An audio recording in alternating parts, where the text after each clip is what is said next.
Q50 right now, and I know I had a break from you guys, but what was going on, this car was having a whole series of events of issues that we overcame, and obviously the car is running and runs really good now.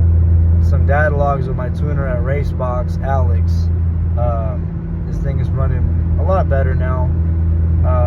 The last video, the car wasn't running at all because it had the wrong pump in it.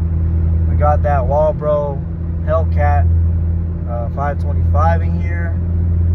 What the issue ended up being that was causing a majority of my problems, which was running lean, having rough cold starts, didn't really want to start, was my AMS flex sensor wasn't wired up at all to the ECU. And of course, since I got it from an auction, you guys pretty much know, you never know what happens to the cars at an auction. So the wire was cut that goes to my ECU, and therefore what happened was it was reading the wrong E content. So I was reading that the car had like E40 or something like that. When I had a full tank of E85, and I've done it multiple times, filled it up with a full E since I bought this thing. So that's how I got a clue. And then my tuner, I did a data log yesterday, told me the E content sensor there's something wrong with it. The voltage ain't right, and just, it's not reading the right E content. And once we fixed the wire, it easily changed. It went to E80. Of course, we got E85 in here right now. And pretty much what happened was everything changed. Did another data log, and the car is running way better. It's like a night and day difference as far as drivability goes and getting on the throttle goes, that sort of stuff. So it's running a lot better now, and we're going to be doing more videos with this car now that it is running good, because I didn't want to keep making sad videos about, oh, it's messed up again, this and that. I don't like doing that. So yeah, the car's running good. We're having some fun in here.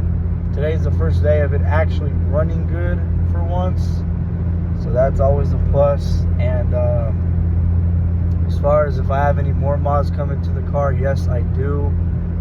I plan to lower it and plan to maybe throw a wrap on here. Who knows what the future holds, but it's going to be really cool for the car. Mustang is going to get some more stuff done to it too. It's just a slow process because I've dumped a lot of things into this car just to get it to run good. For instance, the fuel filter was gummed up full of corrosion, I guess from E85 or whatever. That was plugged up bad. Fuel pressure sensor wasn't working correctly. That was also plugged up. Fuel injectors had to get cleaned. Those were plugged up. A high pressure pump, I guess that's all right. There's really nothing wrong with it. What else did I have to do?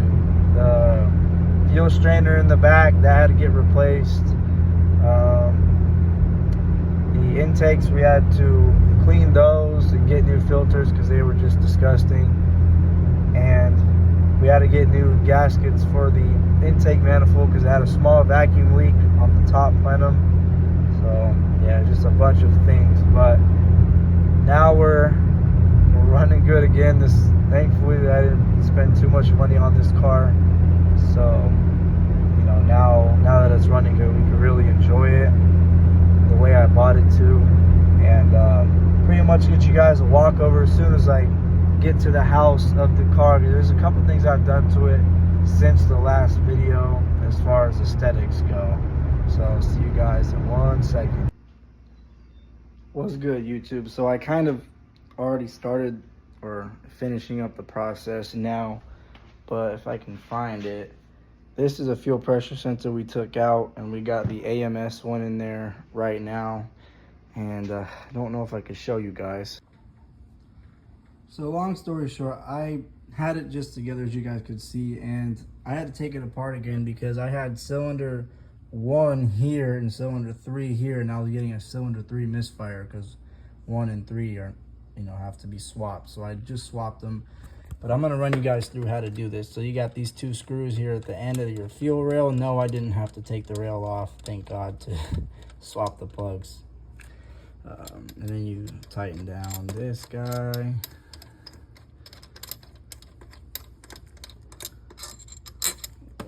Thing is annoying.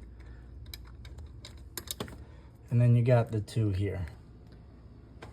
Long story short, you want to pull, there will be bolts here, and you got your intercoolers that go, this side's gonna go in the charge pipe, this side to the throttle body, same thing over here. You just want to pull off those clamps and it'll pull right out.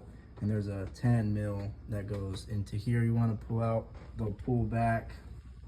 And then you got 1, 2, 3, 4, 5, 6, 12 millimeters. Pull those out, and then you got 8 down there on the lower plenum, same size, 12. You pull them out, and then there's 2 studs that come out as well.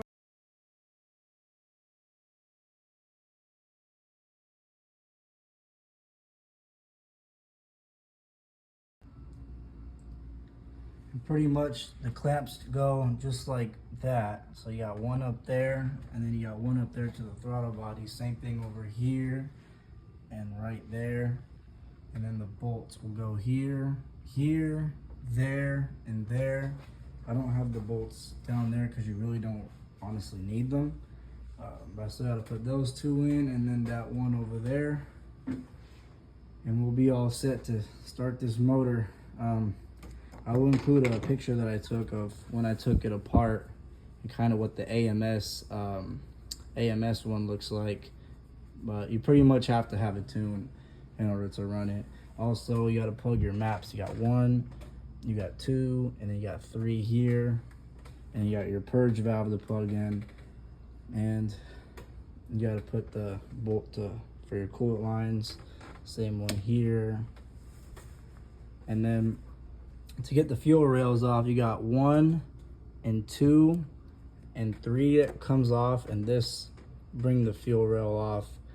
And then your fuel line is down there, and then your passenger is over there, and then your fuel sensor is in the back of the motor. You probably cannot actually see it, but it's on the back side of your passenger fuel line. And again, it looks like this, and your AMS one also looks like this. You just unscrew it with an adjustable wrench or a 27 millimeter opening wrench.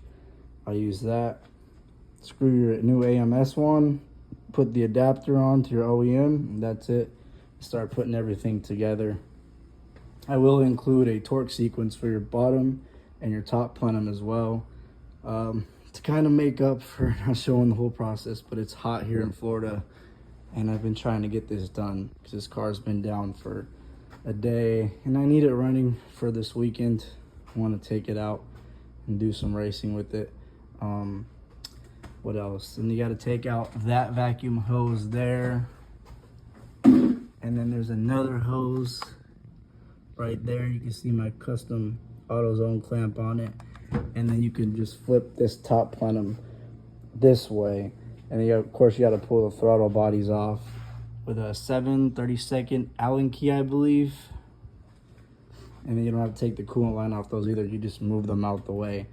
I left this side on because I flipped it, but that one I took off, and you just flip it, and it's easier that way. Never seen a video that says that, but you can definitely do it. It helped me, save me some time without messing with the vacuum lines in the back. That helped quite a bit.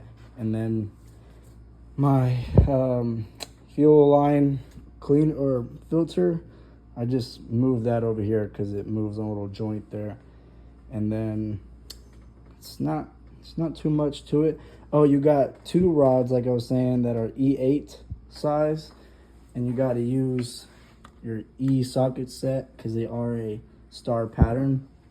You pull the 2 out for your passenger side, and you can pull the fuel line directly out, and then you can access the fuel pressure sensor on the back. Yes, you have to remove the fuel line and injectors, but what I did was I put the injectors in first, lined them up how you'll see a little notch on the fuel line, and I'll try to include a picture if I have one. And you'll just push it down, and you'll see them pop into the little notches, and then you got 4 12s. You got 2 nuts here and then 2 studs there, front and back.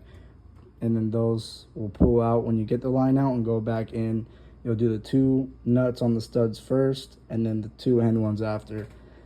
And then you should be all good with that. And then bottom plenum, top plenum, throttle bodies, your vacuum hoses you took off. And then you put these back on, like I said, a clamp there, clamp there, clamp there, and clamp there. And then you got 12s. 1, 2, 3, 4. These are all 12s, by the way, for your upper plenum, low plenum, and for those. And you will have screws, your stock down there. You got 1, 2. Same thing on this side. And that's it. It'll come out.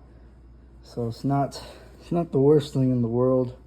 But you're gonna need a 7mm for those, and you're gonna need a 12.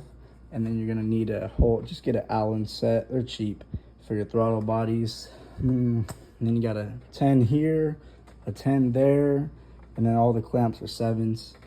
And then all the bolts are 12s. You have one hidden in the back, inside of there where my finger's pointing, so don't forget that. And then that's about it, really. And then what I'm gonna do right now before I start is take that map, and where are you? That map, and clean them with a map cleaner, and then we'll be all done with this, and then I'll show you guys the first startup. Also, before you guys do this, lift your seat up, take that off, it's 410s, and unplug your fuel pump. I have a relay that's aftermarket by Dutchworks, or Dietzworks. And then run your car until it dies and doesn't start back up, and then that's when you can start messing with the fuel system so you don't make a mess or risk anything. So this is gonna conclude the video, as we got a storm in the background, but pretty much this is all the mods I got done on the outside of the car. Lip, carbon mirrors, wheels, rain visors, diffuser back there you can't see. But yeah, thank y'all for watching. Like, comment, subscribe, and we'll see you in the next video.